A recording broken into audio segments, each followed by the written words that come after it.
देवारा बेईमान मुझ पे नजरिया क्यों डाला। देवारा बेईमान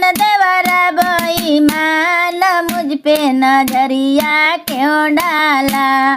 देवर पूछे भाभी भैंसियर में क्या है। देवर पूछे भाभी चोली में क्या है।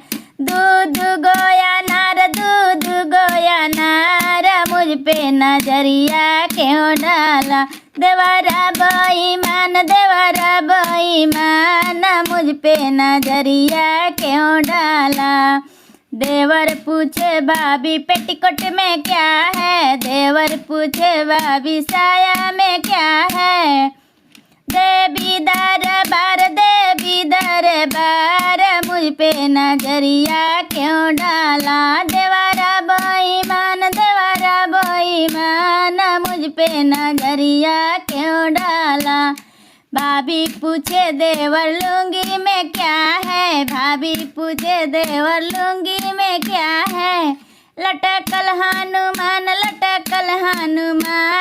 मुझ पे नजरिया क्यों डाला।